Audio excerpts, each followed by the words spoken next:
एक बार की बात है, गांव में एक गरीब परिवार बसा था। उनकी आर्थिक स्थितियां इतनी कठिन थी कि उन्हें अपने गुजारे के लिए संघर्ष करना पड़ रहा था।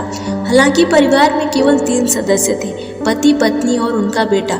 पति को कोई काम नहीं देता था क्योंकि वह अपनी बीमारी के कारण कमजोर था और अधिकांश काम नहीं कर सकता था। इसके परिणाम फलस्वरूप वह बेरोजगार रहा करता था, जिससे उनकी आर्थिक समस्याएं बढ़ गई। वही पत्नी कुछ काम घरों में कर लेती थी, जिससे उनकी आमदनी में थोड़ा मुनाफा हो जाता था।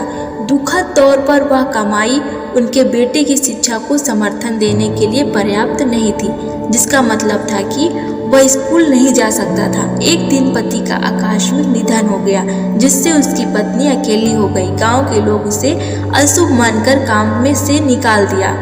गांव के लोगों ने उसे अशुभ मानकर काम से निकाल दिया और अब उसकी आजीविका का कोई रास्ता नहीं था। जब वह काम के लिए लोगों के पास जाती तो वे उन्हें मना कर देते थे। एक दिन उसके मन में एक विचार आया कि उसे अचार बनाना आता है। उसके पास कुछ पैसे थे और उसने आम और मसाले खरीद लिए और अचार बनाना शुरू कर दिया। अचार केवल 2 दिन में तैयार हो गया। फिर उसे बाजार में बेचने के लिए ले जाया गया।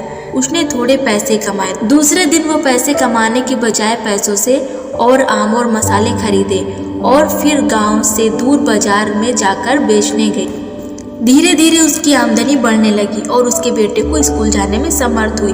वह और मेहनत करने लगी और अब उसने बाजार में एक दुकान खोल ली, जिससे उसके पास ग्राहकों की बढ़ोतरी हो गई और धीरे धीरे वो गांव की सबसे अमीर महिला बन गई। उसने बहुत से कारखाने खोले और सैकड़ों महिलाओं को रोजगार दिया। दोस्तों, इस कहानी से हमें यह सीख मिलती है कि जीवन में मेहनत करने वाला आज नहीं तो कल सफल जरूर होता है। जीवन में कभी हार ना माने। निरंतर परिश्रम ही आपका जीवन बदल सकता है। नमस्कार दोस्तों।